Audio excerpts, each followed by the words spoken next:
Hey, Hey, Woo! look hello. at that. I, Welcome to I, episode. Go ahead. I was gonna say I love our new intro, and I'm very glad that right now I'm binging Stranger Things again because it has Mhm. very much a Stranger Things vibe to Oh, it. So yes. Yeah, that's awesome. very That Tron. synthwave feeling. Yeah. Hmm. We're just trying new things. We've got a lot of new subscribers on YouTube, and we Yes. Thank you. appreciate that. So we're trying new things, seeing what Mhm. we can do to hook people. But welcome to Bama Geeks. I'm Brock Parker. That's my wife Jessica, Hello. and down below we got Kevin Gardner, and over there looking like Yukon Cornelius. That's Bo. There- So Yeah. yeah, we're the Bama Geeks. If this is your first time experiencing us, we appreciate it. Thanks for being here. We're going to talk a lot about Ghostbusters Frozen Empire. You guys have had a couple of weeks to see it, and we've decided we're going to go ahead and spoil it if you haven't seen it. So Yeah. there's your warning. We're about to jump right into it. Go back to our YouTube channel, youtube.com/@BamaGeeks. Jess and I put together a blog of our Frozen Empire premiere trip to New York if you want to check that out. Mhm. And we talked a little bit about it last episode, but now all four of us have gotten together and have seen it again. And so I really just your guys' initial thoughts on Ghostbusters Frozen Empire. Yeah. I'll let you go. First off, I want to comment, and Bo, we can start with you, but I want to comment. How does Ernie Hudson look so good for being 78 years old? I- The Man. guy has fought off cancer twice already. Mhm. You know how does he look so good? I don't know. It's like the guy found the fountain of youth or something. I don't know. He what it won is. the genetic lottery. Big time. Yeah. It's so funny in perfect Ernie fashion because I read an article about this and somebody said, they were all like, "This is somebody's granddaddy. I should not feel this way about him." And Ernie's comment was, "It's nice to be noticed." That was all Ernie said. Perfect. And you can hear him saying it. Well, It was nice to be noticed. noticed. He looks better and healthier and younger in this movie than he did in Ghostbusters 2. Yeah. Yeah. He does have, looks he has good. the power of the mustache. That's what it is. That's the Yeah. I agree. Must Yes. be. Yeah. But yeah, but getting on to the movie, what Yeah. your initial thoughts of Ghostbusters Frozen Empire now that you guys have seen it? In the rank of things, Bo, you definitely. I want to hear your take on it more Okay. than anything. Go for All it. right. I would tell you, like I said, my first initial viewing, I guess because I had different expectations for what I wanted to see, I didn't like it as much. I liked it, but it was not what I was expecting. But then once I saw it that second go around, especially with my family, I enjoyed it much more because I guess Mhm. I had more expectations. I like it. I enjoy it. I'm glad it's a great part of the franchise, but I'm not going to lie. I think of this modern Ghostbuster era, what do you even call it, I love Afterlife more still. But I think that's just because they're two different movies. And Yeah. one thing I've also noticed, and it might be just me, but everybody that absolutely loves this one is also the same people that absolutely love Ghostbusters 2 over the original. I've noticed that. Nothing wrong. Yeah, I you're like right. Ghostbusters 2, but it seems to be that era. But I think that's also the age group generation that got in with Ghostbusters 2, the cartoon, and that era. But that's just me. But I like it. Like I said, I'll do the other stuff I like. My initial thoughts, I like it. They did some fun things with it. They did some things I wouldn't have done, but that's why I'm not a filmmaker.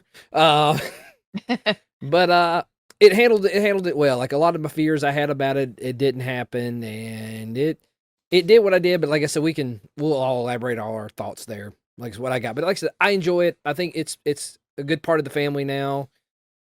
And like I said, it hit the spots. Like I'll elaborate more when we get into it, other things. Because like the kiddo really enjoyed it, so that was a big sign. Happy for me. Okay. Gotcha. All right, Kev. Well, all right. Well, I mean, I am the one who has definitely seen it the least. I've only seen it once at this point. And I'm hoping that when I see it again, it's going to be a little bit better. But yeah, I honestly, my opinion is at least as of right now, it's the weakest of the four movies overall. It's a good movie. I mean, it just has trouble getting started a little bit. There's a lot going on. There's a lot of characters. Yes. But there are I will echo the sentiments of one of my good buddies, Jerry, who does reviews on armchaircinema.com. He did a video review on it. One of the things that he mentioned that I didn't, I couldn't really voice it. I was like, there's something in there that really was like a shining gem that really wasn't developed very well. Was the Phoebe and the Ghost relationship in the movie? That was something that I mean, I get it served the purpose that it needed to for the narrative in there, but I really wish they'd have leaned a little bit more onto that, because that was an incredible, touching, something that we've never really seen before. And we've seen Ghost and some other movies where you have relations and you have more complex relationships with ghosts and things like that. But that's kind of, other than the end of Afterlife, that's kind of a newer thing, right? I mean, it's we had we've had hints of that, but this was really cool in that she formed an actual relationship with this person that was ultimately wound up betraying her. But overall, it's a good movie. Like I said, I think it's the at least as of right now, it's the weakest of the four movies so far, as just the pacing and just what it. But honestly though, if you're a real Ghostbusters fan, oh my God, the villain in this is like straight out of the cartoons. Yeah. He is incredible. And I mean, I really wish we'd have seen more of him, and that he'd have been more menacing. And honestly, probably the biggest thing, we needed to see more of the. I'm sorry, guys. I'm blanking on it. The one that would go through different things. The Possessor Ghost. The Possessor. The Possessor was that a big ghost hit. could have been the villain of this. He could have been like legit. That ghost could have just been like the main villain of this if they'd wanted to. It was so funny because I thought the kiddo was going to absolutely love Pukey. Nope. Possessor Ghost won over the 9-year-old boy category. If you want to know, I think he liked the Possessor Ghost until he was like, this is cool." But then the one part I knew that he was going to love was when the Possessor took control of our favorite vehicle, and then that's what, his eyes just lit up. It was awesome. It went the vehicle went pure Christine. Yeah. Christine, yep. I was expecting it to like turn and start playing the Christine music or something. Like just very low. Yeah. And then it took control of a PK, a proton pack as well, and that was pretty wild. That thing could legitimately come back for another movie and be the arc villain of the movie. It could be the primary source, because that thing is kind of like T-1000. It could just shift and go anywhere and mess with anything there. So it was I really enjoyed the movie. I walked away. I don't know. I need to see it again. I feel like I need to see it again. The second viewing makes it a lot more enjoyable. I will go along with that. And that seems to be the consensus, because I know Jess and I, the second time we saw it, loved it a lot more. And everybody I've spoken with has said that exact same thing. Second viewing is where you really just love it, because you don't have to worry about what's coming. You can sit back and enjoy what's happening. Yeah. Well, and that's the thing, though, is that, whereas with the original Ghostbusters movie, it had an incredibly strong hook to it. It had it was almost impossible not to like the movie. I mean, the way the movie was structured, that's probably the worst thing about this movie, is that the hook's not there. It's so the movie itself it meanders, and it has a lot of storylines and a lot of things going on. And that's the reason I mentioned the whole relationship, between Phoebe and the ghost, was like, that would have been a hook if they could have dug into that more and have been like, this is a Phoebe story. Bam, and then they hook you in because you're like, oh man, this is really cool. It's touching. And then and then it hooks you in. And it was almost there. I could feel it. And then, when Jerry was talking about it, I was like, that's what I was feeling toward the middle of the movie, because I was like starting to feel that. And that would have been a good hook. It would have been a strange hook for a movie like that, but it would have worked. But yeah, it just does not have a really good defined hook. It's almost like the director wanted to get as much into the movie as possible. And it kind of messed with the flow of it a little bit. I think that and editing may have, because it feels like there's two different movies going on. Yeah. Yeah. Yeah, okay. I would agree with that. But yeah, I still think it was a phenomenal watch, and I really look forward to seeing it again. So that I can just kind of sit back and relax and watch it. But yeah, it just it doesn't have that hook. I could see not just because of the critical response of this, but I could see why people might not want to go back for a repeat viewing. Just like normal folks that are not huge Ghostbusters fans might not want to go back, because if you see it the first time and you're like, that really didn't have the feel that I wanted, so I'm not going to go and waste my money and go back and see it again. Those are the folks that are not going back and seeing it again. Whereas we got diehard fans that go back and see it, and you're like, oh no, you need to go and see it again because it's better. It's kind of hard to convince folks with that, So, yeah, it was good though. Yeah, I'd say give it at least 2 viewings if you haven't seen it yet, or if you've only seen it once. Give it a repeat viewing. Just being able to catch things like Jess elbowed me last Thursday night, and she's like, hey, did you see the sign in front of the New York Public Library that Ray was laying down in front of as he was being attacked by the lion? And on that sign, it says, what did it say, honey? It's referencing a cello concert, and it has, you see the name Dana Barrett on the sign. What? Yeah. So it's a little Easter eggs like that you start to pick up. Yeah. There is a photo of that sign that's been shared. It's been shared out there on social medias, but yeah, it was like it, and you just happened to, like, my eyes just happened to catch that. So, but granted, as Brock and I have talked in our previous videos, our first viewing, we didn't really get to see the viewing of the screen, and seeing everything on the screen was it was a little tough when you're front row IMAX. You are reclined back in your chair, but you're still missing something. It was difficult, but you know got what? The dude experience with the big chins, exactly.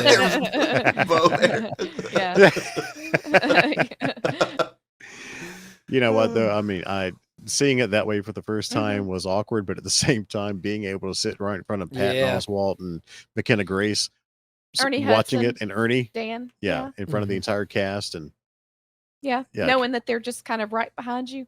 That was a fun experience. But it made watching it. It's like, okay, we got we got the gist of the story. Now we need to go back to Alabama, where we can sit a few rows back and take it in. Let's see the whole screen. Yeah. I will say, I wanted to say one more thing before we get off of what I felt of the mid credit scene. Where we have the semi truck. I was really hoping that was the possessor ghost. Same here. I was like, oh my god, they're setting it up for the next movie, because it could be the possessor ghost is now the thing, and it's gotten away, it escaped, and now it's leaving, and then that's going to be the setup for the next movie, even if it's not. And then it was just the puffs, and I was like, this is cute, but it's like, you really missed the mark there. You could have, you really could have set us up for the next movie. But yeah, it is. And plus, I was like, one of my favorite 80s movies is Maximum Overdrive. And I was like, this would so be a good setup for Maximum Overdrive, because the Possessor Ghost could do all those Maximum Overdrive things. So, yep. Like I said, I can keep going. Like I said, I don't want to step on anybody else's toes or anything. No, go ahead. Like I said, I don't know. Like I said, things I like about it. Like I said, you get to see plenty of the old guys, which is great.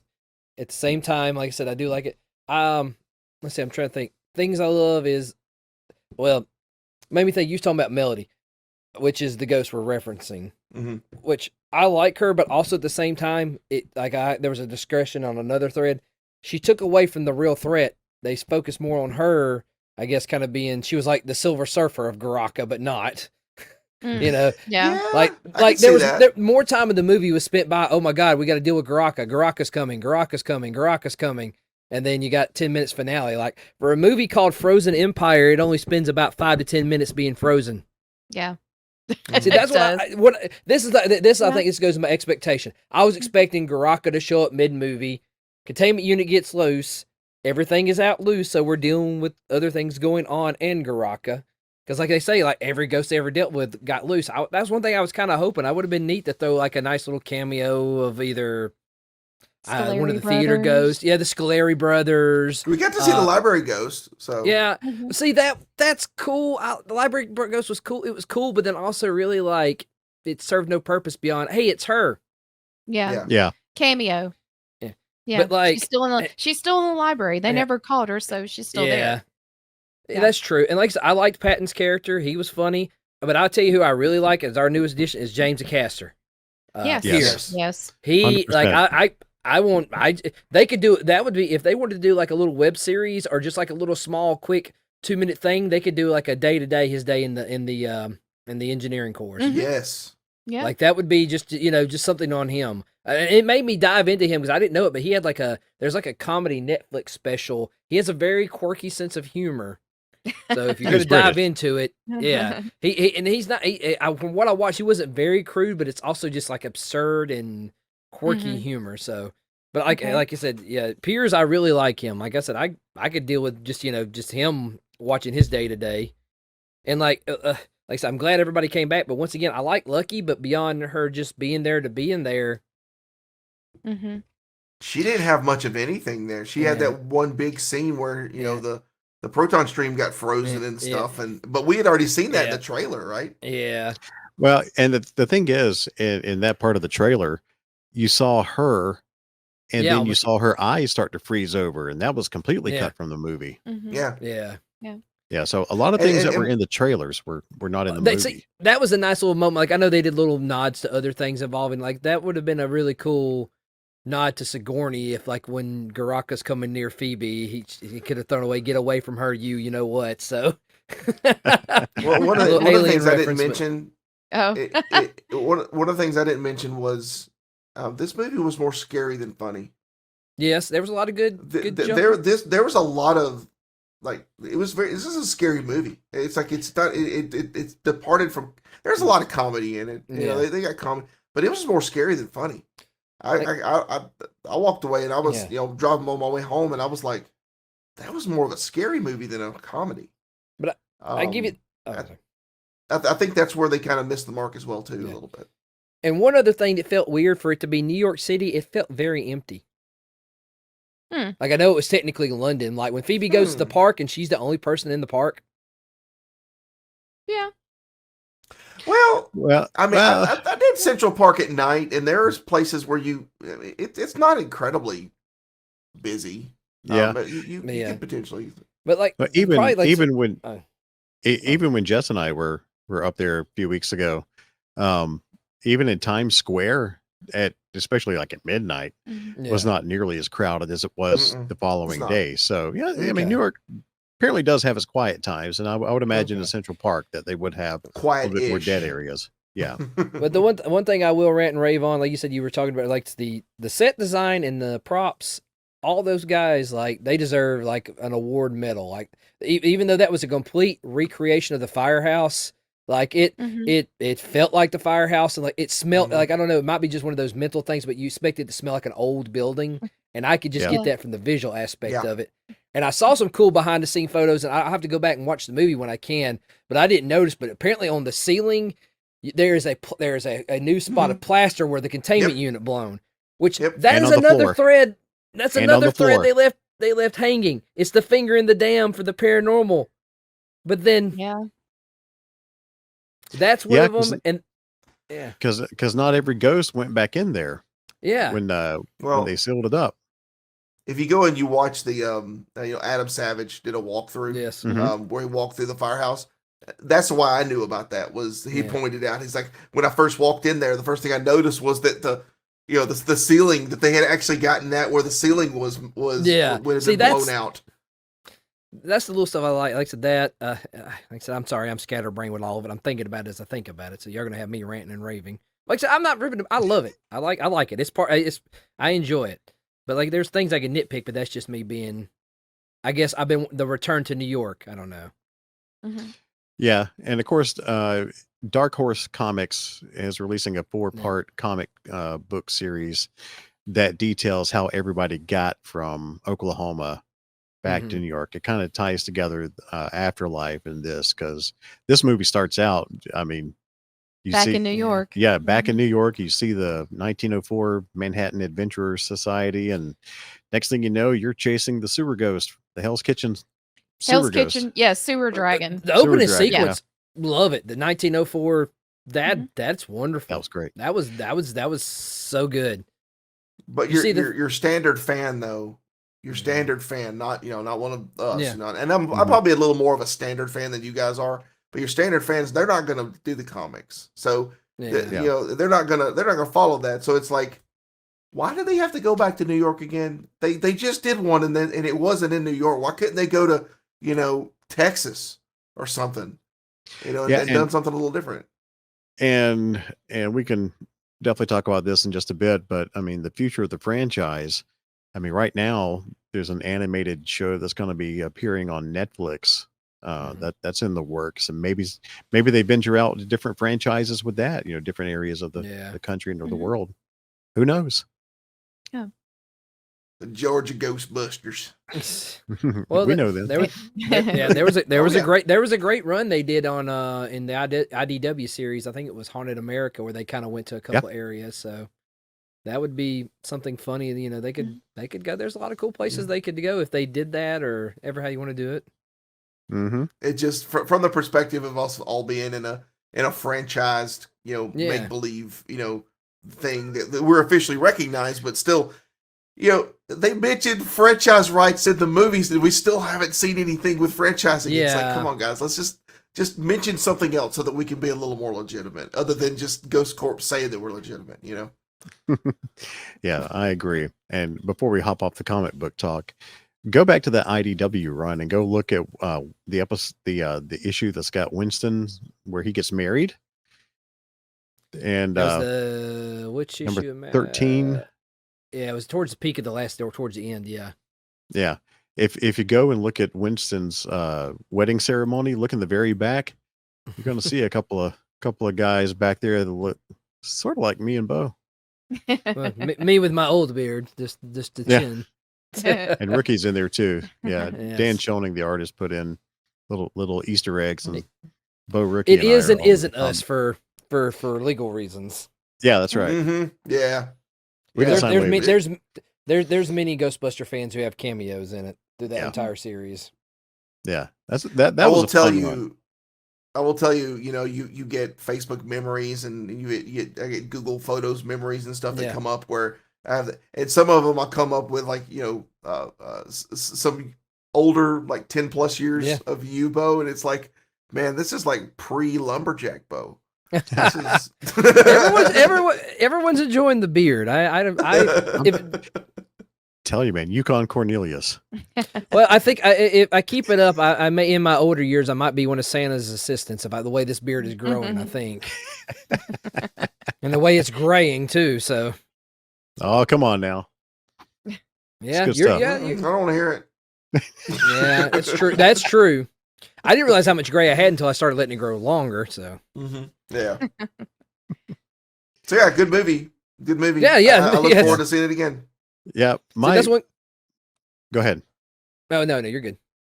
I was going to say my biggest, and it's not a gripe. It's my most desired thing after seeing it the first time and after seeing it the second time.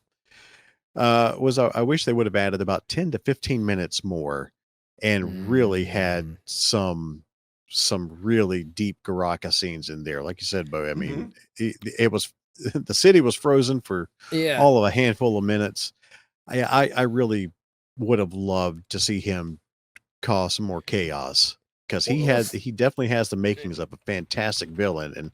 And Gil Kennan, the director, I saw a quote from him yesterday, that he's talking about, when it does come out on a home media, that some deleted scenes may be put in there to make it a little bit longer, and I hope so.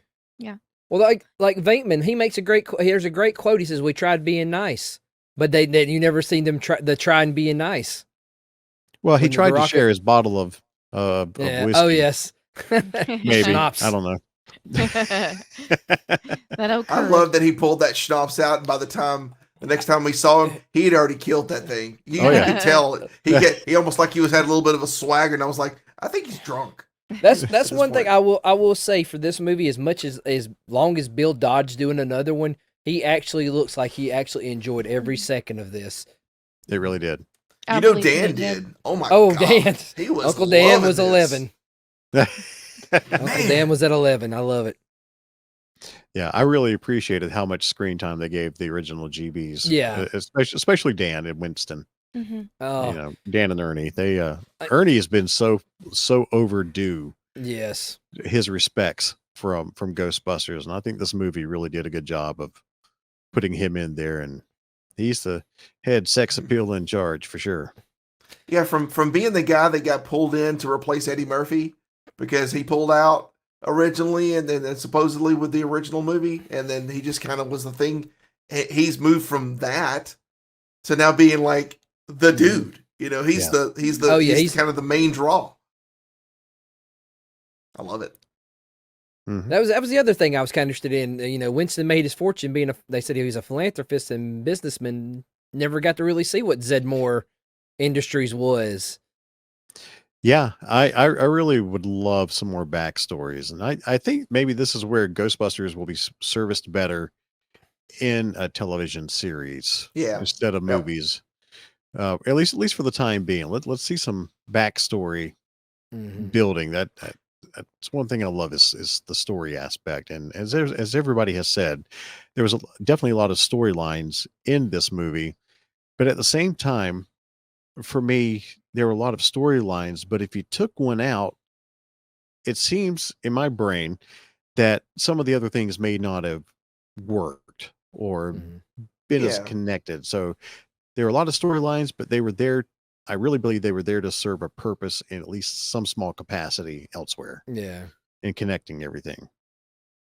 Mm-hmm. Yeah. I look forward to seeing it again, though. I know I've mentioned that a couple times, but Well, I'm gonna try to see it in the theater one more time before it comes out. But if not, I'll buy it day one on home release. Yeah, For sure. I've already got the Steelbook pre-order in on Amazon. Is it through Amazon? They have a Steelbook. Yeah. Okay. I think You it won't was get it from Best area. Buy. Oh yeah. Best Buy yanking all their Oh yeah. physical media. Yeah, I'm hoping maybe this weekend we can somehow. I don't see how we'll do it, but maybe at some point this weekend take the kids to see it. They have not seen it yet, Mm-hmm. and I would love for them to see it before it leaves theaters. Yeah. I know they You probably won't be able to see it in IMAX, but Try to go Friday because we got a big weekend coming up. yeah, we got WrestleMania. Yes, Mania. Yeah, I have to maybe take them Saturday morning. Well, take David because yeah, Oh. my daughter won't be here this weekend. So, I was really when Phoebe sat down to play chess, I knew they were not going to bring Harold back into this, Egon. Yeah, me too. But I had that little bit of a twinge of, oh, who is it? Who's going to be playing chess with her? So I thought Melody was a good addition. I mean, I hate she served Garaka's purpose for opening up that orb, but she was the most interesting new character in the thing for me. Overall, I mean, I know we had a lot of new characters, but overall, I think she was, at least for me, was the most interesting new character. Yeah.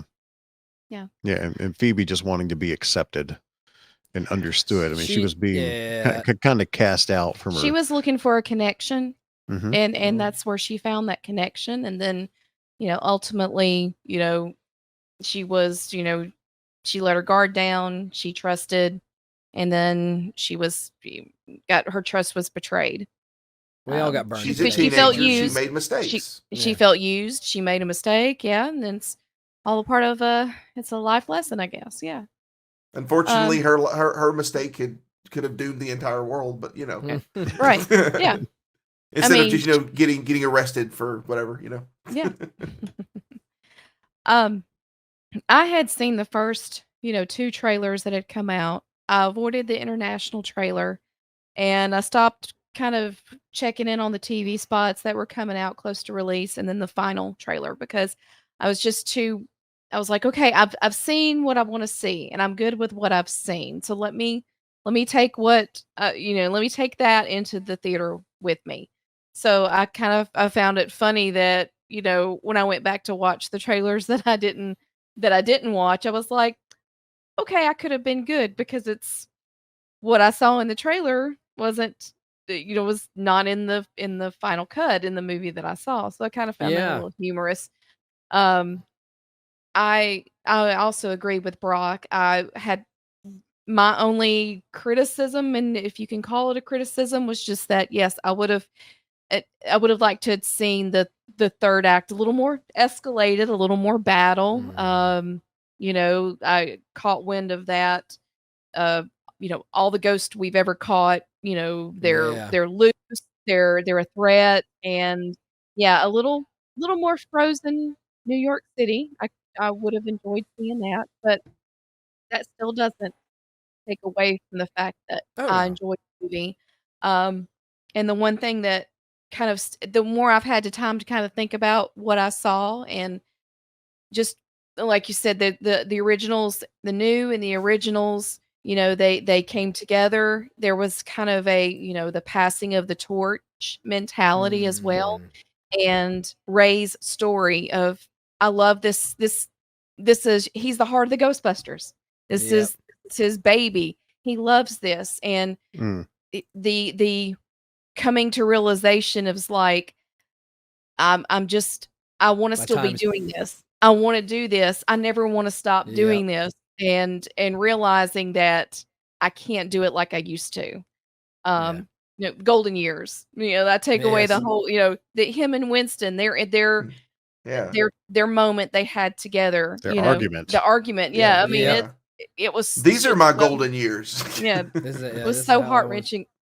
And just see what he's trying to do at this point in his life, right? He's in the Yeah. occult bookshop. He's trying to, he's trying the social media, the YouTube, the podcast, So or funny. whatever. Yeah, That that was so funny. that was hilarious. And then the shot of them going out on a call and the Ecto driving by the bookstore, and Yeah. he's looking at it. It's like he wants to be there. He wants to be right in that car with them. He wants to be Yeah. going out with Yeah. them. And he can't. So, but when it came time for all of them to come together and for each of them to kind of play their part in this battle, they were there. Yeah. And so yeah, that's kind I- of like one of the things I've been marinating on after seeing it. Yeah.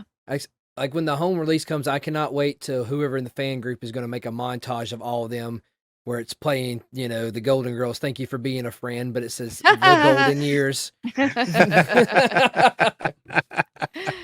Yeah.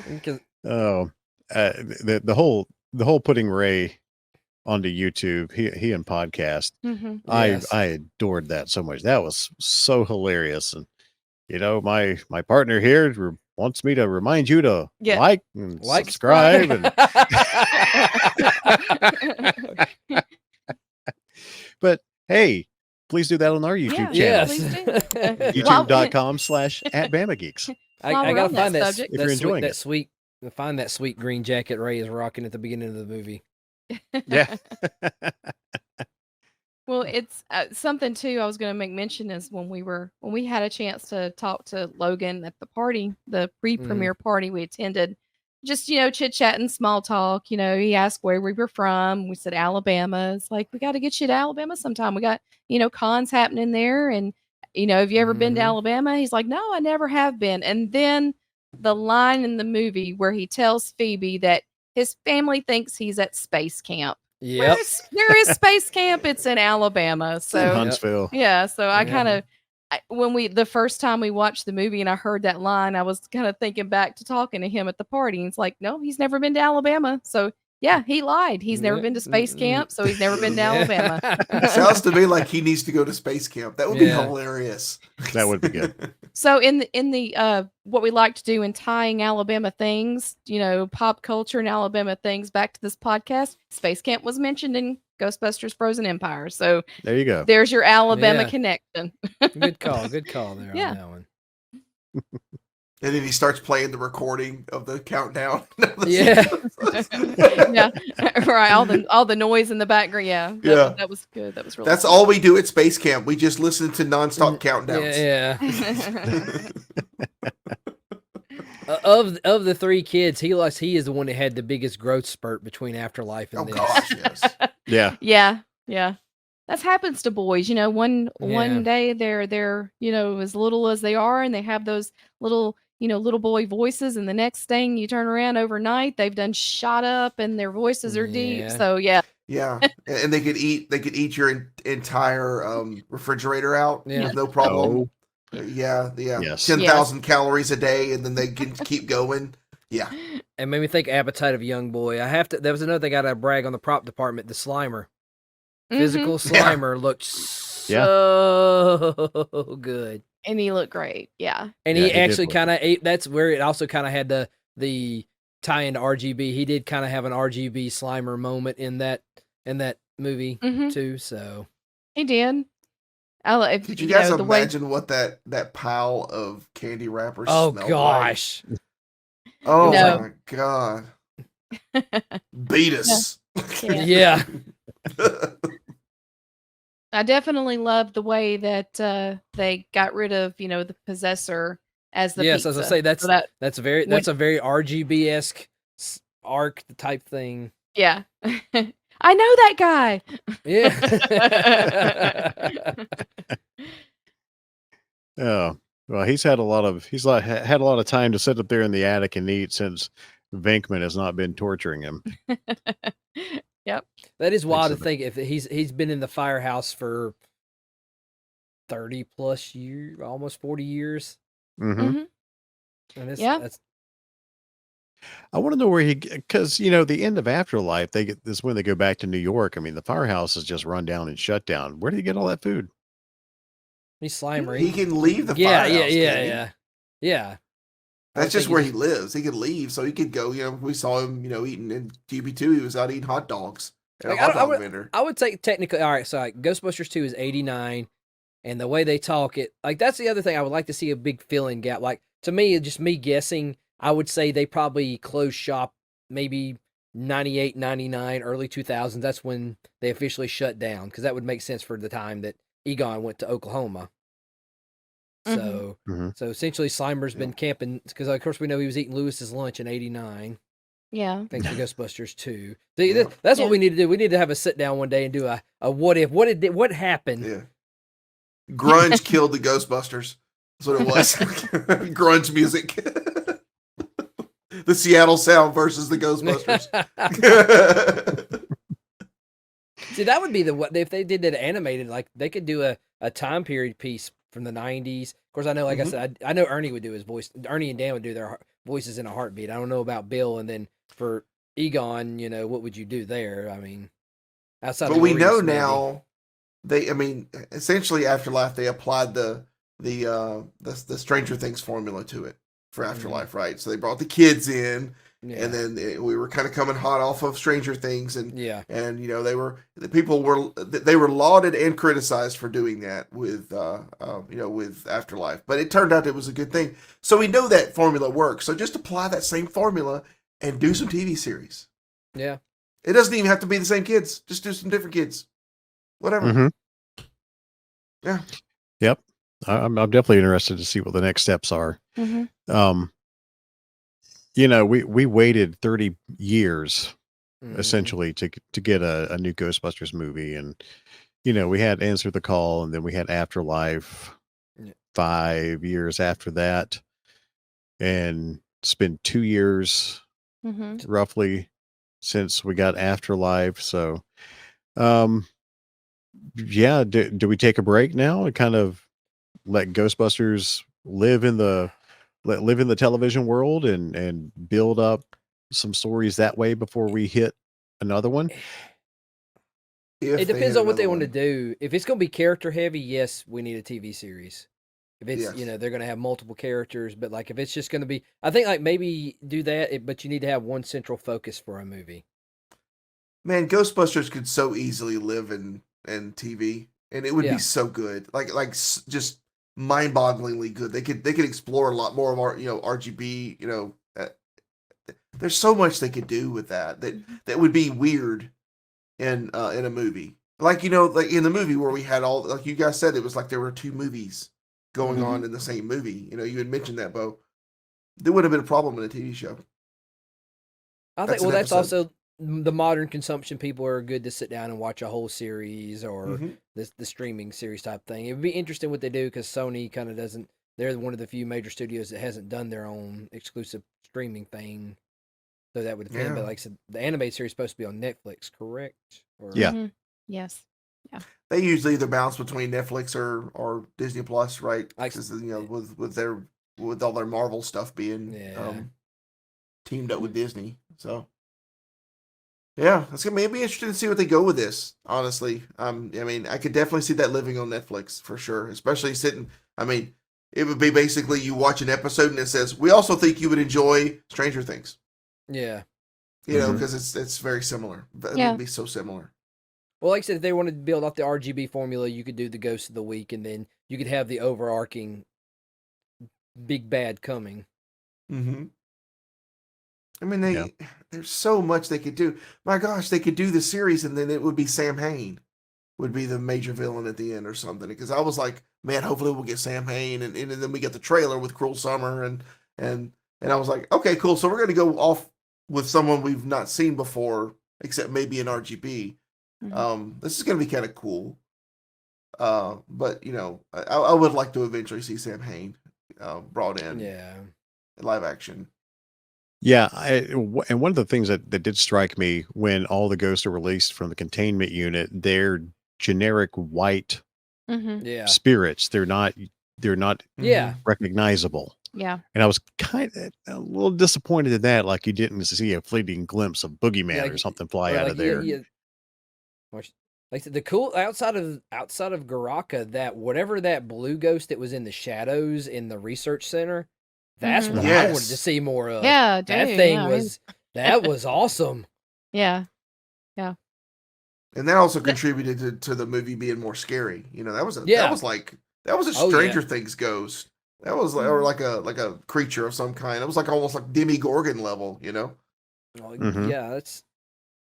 I guess it did it good though. But what also made me think it is kind of cool. Like I said, it goes into what I'm trying to think. Konami's character, I come to forgot his name. The Fire Master. Nadim. Nadim. Mhm. He was very funny. He served the Lewis Mhm. kind of He goofball did. character, which I liked. He was very funny. Yeah. Yeah, and he definitely played a bigger part than I thought he was going to. Yeah.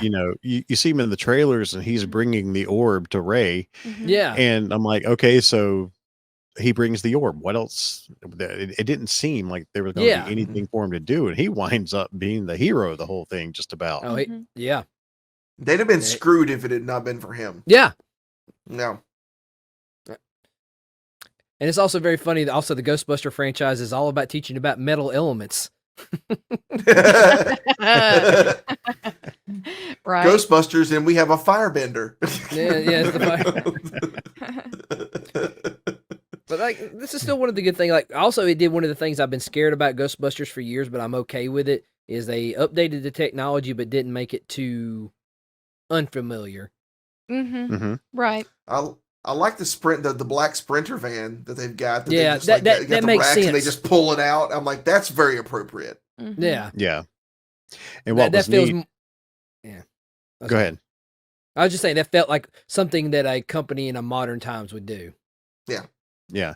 And what was neat is they had that van up at the firehouse in New York for the premiere, Yeah. and they had the rack pulled out where you saw all the packs and everything. Wow. The pack on the very end was, from what they were telling us, was Dan's stunt pack that's Mhm. used in the movie. So his Mhm. actual screen use pack was hanging out there. We're just looking at it, just completely unaware, like, oh. Right. Once we heard this, like, Ma- that's Dan's pack. Made me think, as being an older Ghostbuster, I saw from one of the newer packs that I really like is there's a nice foam or pillow type structure on the Alice frame now, and I was like, ooh, I like that. They figured it out after Yeah. having to carry 35-pound packs around that you might want to, like, you know, save your back a little bit. Yeah.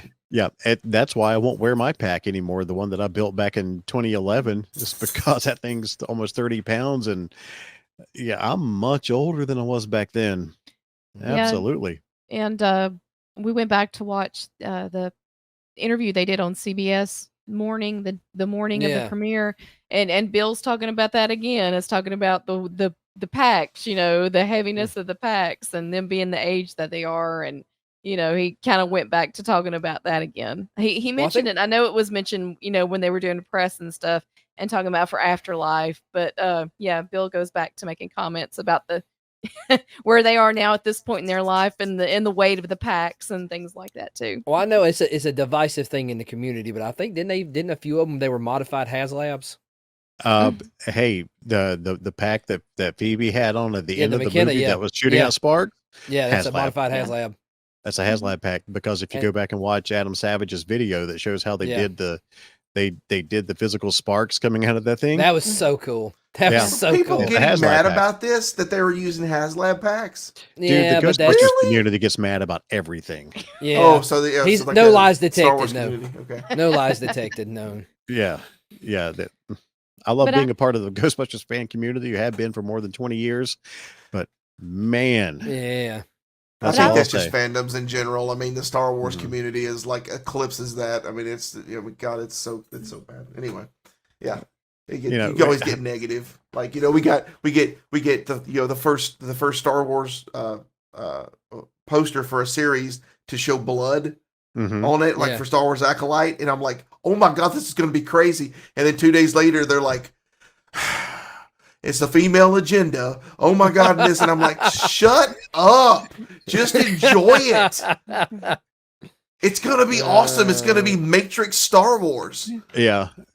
Lord knows the complaints I've seen the last It's so couple of dumb, weeks man. about this thing, Yeah. man.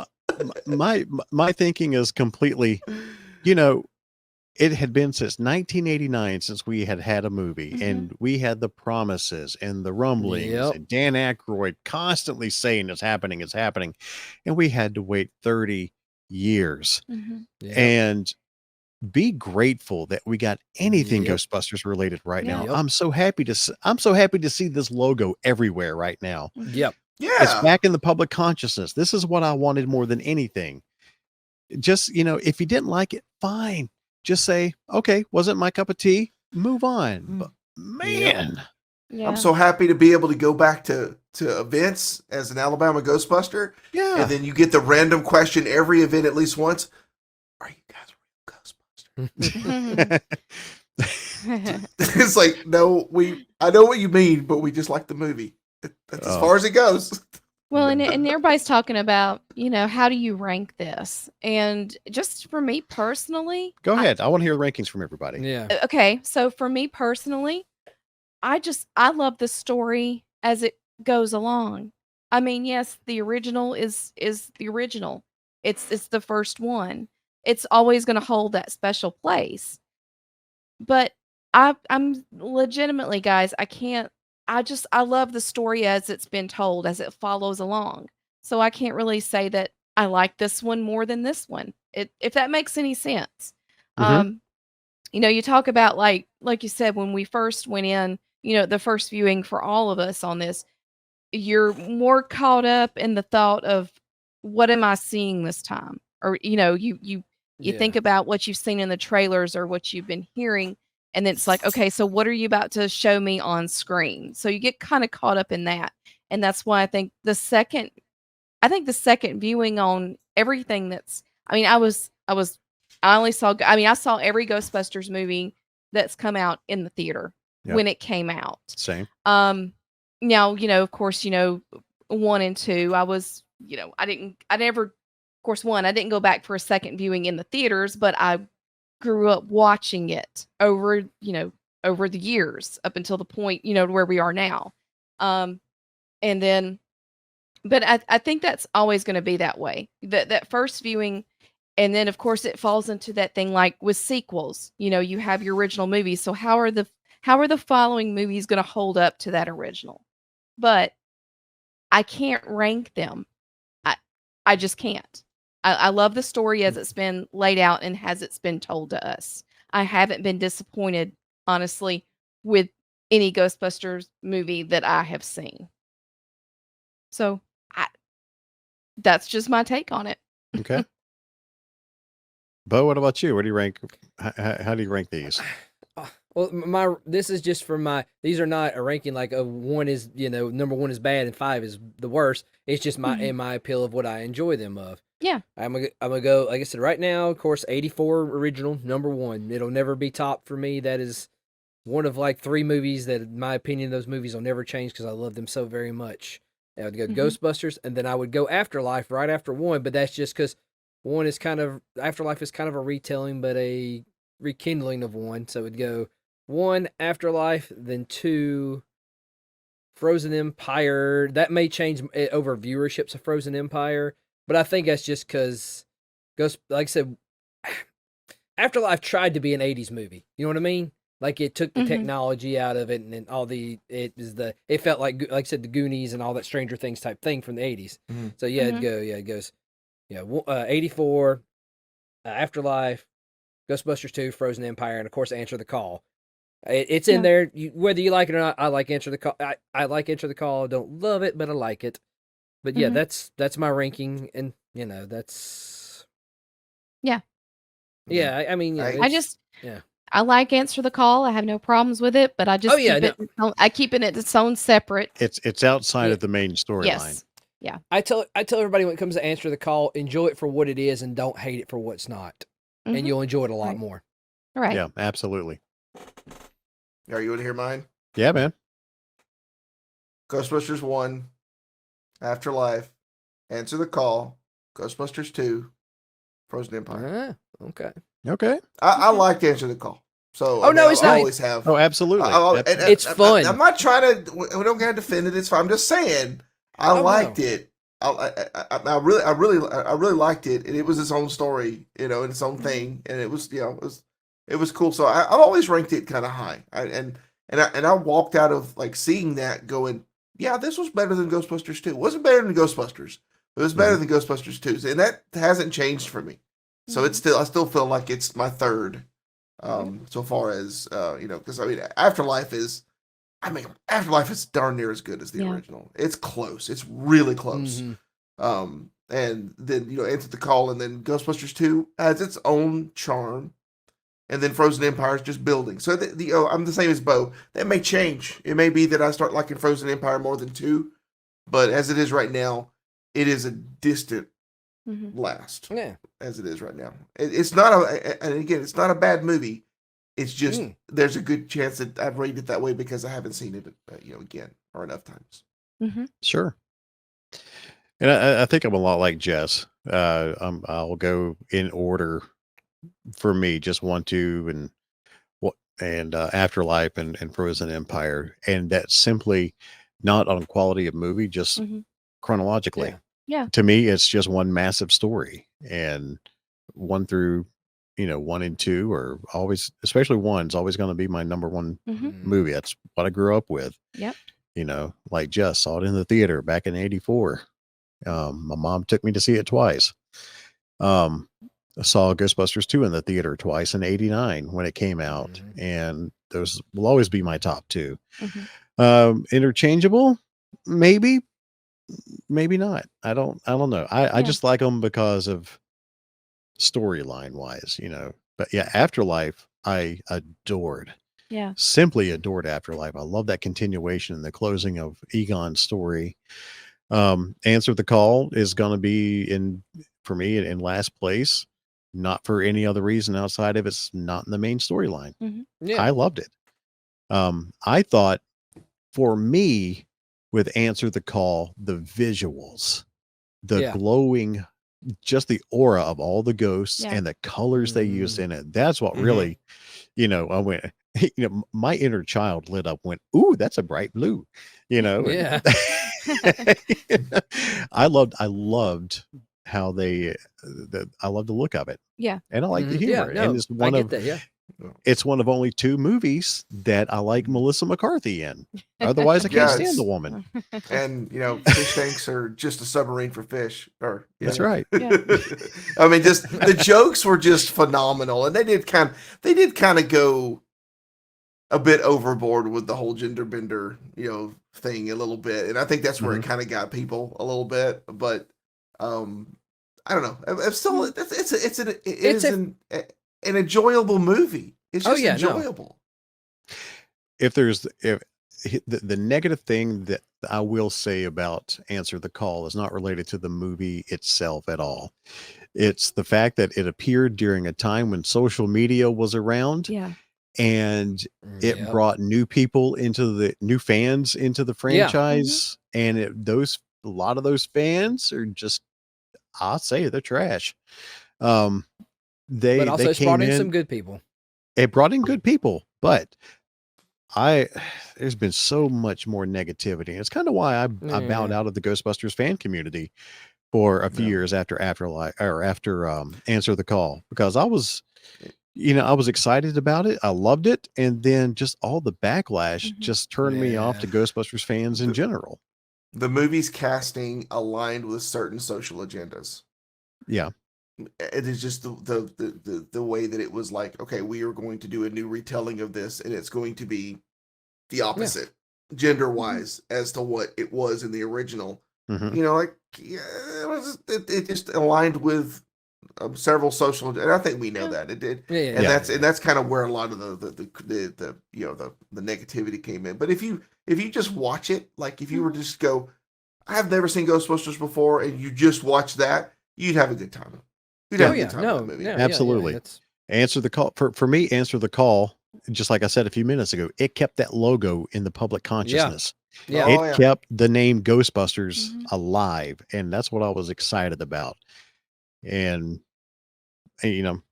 I liked it. I have not seen it in a long time. Heck, I'll fully admit I have not watched Afterlife since the theaters. Yeah. Oh, We saw it so many times in the theater. we saw it 6 times in the theater. I didn't feel like I needed to see it again. And we didn't watch it before Frozen Empire. And we'll see Frozen Empire 1 or 2 more times before it leaves theaters. Yeah. But my ranking is purely chronological as far as the story goes. It's not a good or a bad. No. I'll There's fall not into a more bad Ghostbusters movie. I'll fall into more viewings of the original in Ghostbusters too, because you can be scrolling through the channels on the TV and they're on, and you stop. There was for a while, even before Brock and I were married and together, a lot of times when I would get ready to go to sleep at night, I would put Ghostbusters on and I would fall asleep. So it kind of was like my lullaby in a sense. So it's a Ghostbusters 1 is a comfort to me. It really is. It's just a comfort to my soul. And but yeah, I mean, it's sorry. I kind of lost where I was going with that, but Well, a comfort as far as Ghostbuster stuff is concerned. Is there anything else you guys want to discuss about Frozen Empire? Are we good? Yeah, I think we're good. All right. So we were given certain items at the firehouse when we visited in New York. And so the comfort level is what we're about to judge of one of these things. Jess has been chomping at the bit since we've been back from New York to open one of these bags of Cheetos. That's right. Ghost pepper? This is Cheetos Flaming Hot Smoky Ghost Pepper Puffs. Like Brock says, we were given these at the firehouse. We were there that morning of the premiere. And as a person that loves spicy things, hot things, jalapeno peppers, hot sauce, I'm really anxious to see how this holds up. Now, I have heard from some people that you can't really judge it on the first one. You need to, after you've eaten a couple of them is when you can really kind of tell the heat factor in this. So, yeah, we're gonna crack these open. So, if you want some bags and eating ASMR, you're about to get it. Or if you're like me and hate the sound of people eating, that smell kind of hit as soon as I opened it up. Yeah. Make sure you get as close to the mic as possible so that Brock can hear you. Zoom in on her. We gotta make her the center. Oh, you're gonna make me big? Here we go. Can somebody hang on? Like I said, I'm looking at a really small screen. I can't. I can do it. I got it. I got it. Oh, okay. Thanks, man. So actually, do I? Let's see. You should be able to. Oh, they're not shaped like what? And they're not shaped like regular Cheetos either, like Cheetos Puffs. They're shaped like they're shaped like little peppers. Look. Oh, nice. Look at that. So yeah. So I'm going to go buy immediately the first thing I get opening the bag's got that, it does have that smoky kind of smell to it. So And what's funny is on top of the bag it says win tickets to Yeah. to the world premiere of Ghostbusters Frozen Empire, and like we got tickets to see Frozen Empire, and then we're given the Cheetos. You're a winner. Either way. all right, All here right. we go. Here we go. First Cheeto here. I love you. I hate that sound. Maybe back up from the mic a little bit. Okay. And it's got a little bite to it. I think it tastes great. Would it be something I like? She's right Probably. there. Hand you one to you. Yeah. No, she's across the room. You want to try one? No, Okay, so I'm now- good. No. Okay. Throw him one.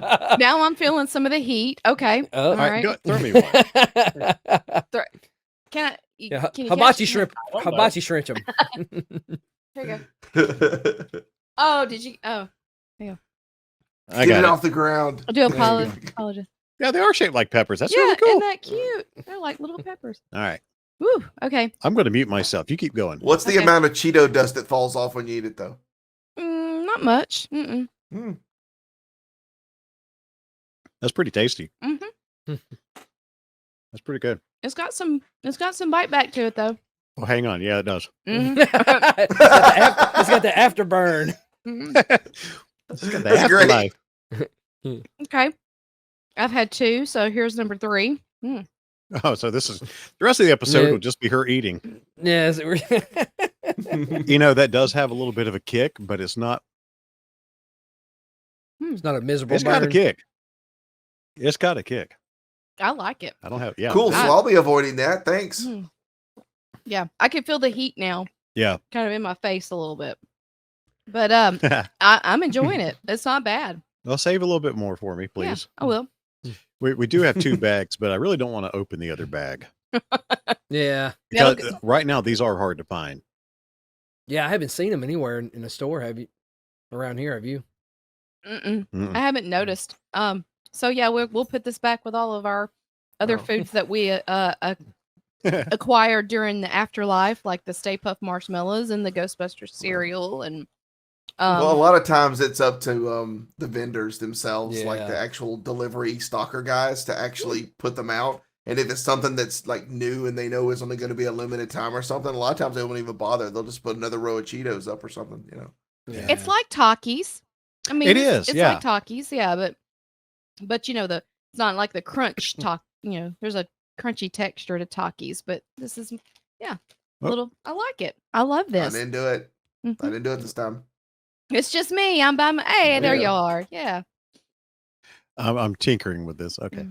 fixed Yeah, it, that's not. yeah. That's really not bad. They're tasty. hmm They really are pretty good. But yeah, Yeah. they do have a kick to them. So if you are prone to acid reflux, Yeah, I'll be taking a Tums before. yeah, well, Yeah, I, but thumbs yep. before bed. yeah. Toms. Cool. Yeah. Thank Well, you for guys for confirming that I'm going to avoid those. I appreciate it. You don't like the spicy? Oh no, my stomach is like no. I can handle spicy a lot better than I used to be able to. Mhm. Yeah. But like anything that says ghost pepper on it, it's like, you know, you stay away from that, bud. We'll get Kevin some Golden Eagle And Ghostbuster stuff. so there's a Well, little you Cheeto. know what? You guys heard that, you know, Golden Eagles, they're releasing bigger Full size Um, pecan pies. full size pecan pies now, not just the little ones. Sweet. Sweet. Yeah, we got to at least get another box of the small ones, if anything. I'm feeling it. Well, And they sent and granted, I don't think we shared this. I shared it with you guys internally, Yeah. but they sent me a survey a while back, Golden Mhm. Eagle, and some of the stuff that's in that survey that they're thinking about doing. Mhm. I hope Oh they man, do. we're gonna be covering Golden Eagle again. well, awesome.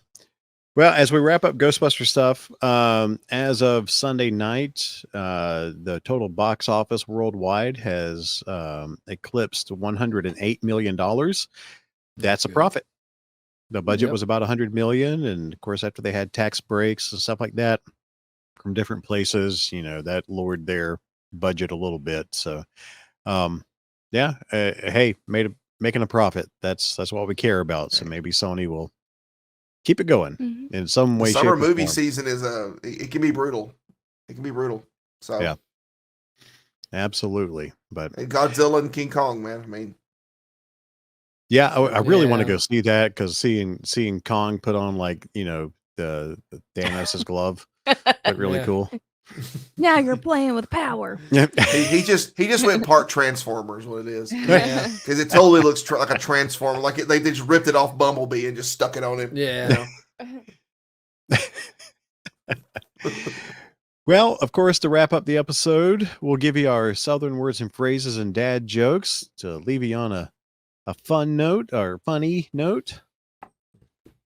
So, Jess, you I'm ready. go ahead, babe.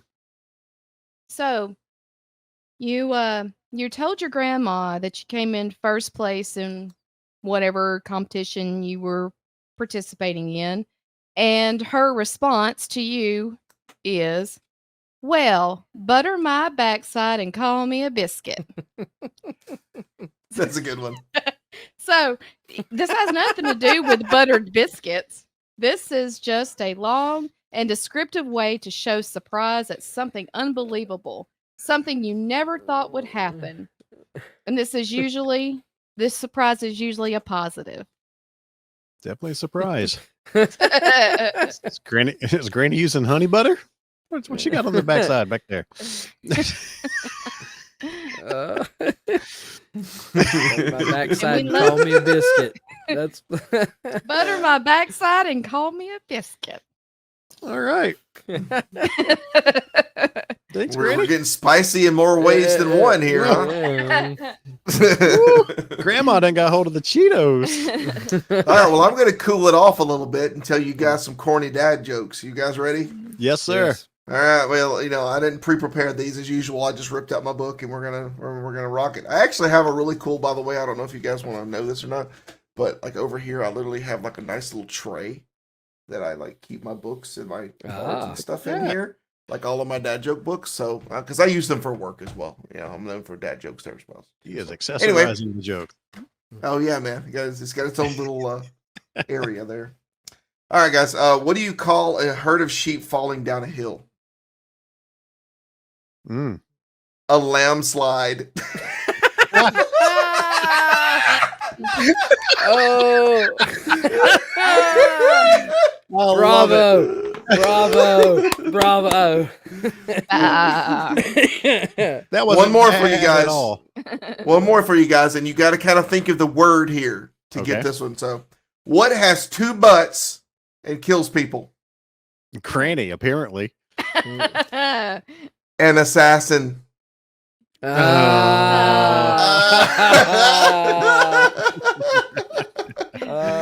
And there you go. We cooled it off a little bit. There you cooled go. it down. Oh, well, we absolutely thank you guys so much for joining us for this episode. If you liked what you watched or heard, we'd love a review, a 5-star rating, whatever you'd like to give us. If you're on YouTube and you enjoyed the content that we're providing to you, we certainly would appreciate a subscribe and a like on that video. On social media, if you want to join us, we are at Bama Geeks on Instagram, X/Twitter, Facebook, TikTok, and of course, like we said, YouTube. Just look us up. We also have a special place online on Facebook, the Bama Geeks Front Porch, where we all get together with quite a few people and just shoot the breeze and share fun stuff. And again, if you like what you hear, we did a whole 1 hour with our Patreon members, patreon.com/Bama Geeks. So we've actually been recording for just over 2 hours now. But if you want it all, $5 a month will get you some of the silliness that we do for our Patreon members, and we certainly appreciate Patreon and you for your support of the show. And and we get a dog approval of Doggy too as well. We've got a pooch saying, "Yo, man, time to go." That's right. Yes. Jess has been getting spicy. We've been getting spicy with this, and now I'm getting spicy. The dogs are getting spicy, so Yeah. it's apparently spicy night. So well, let's cool the pups off. We thank you again so much for joining us here on Bama Geeks, and tell your mama and them, tell your friends and family, tell them we said hi. Hello. So, for Bo and Kevin and Jess, I'm Brock. we will catch you on the next episode. Goodbye, Bye, guys. Bye.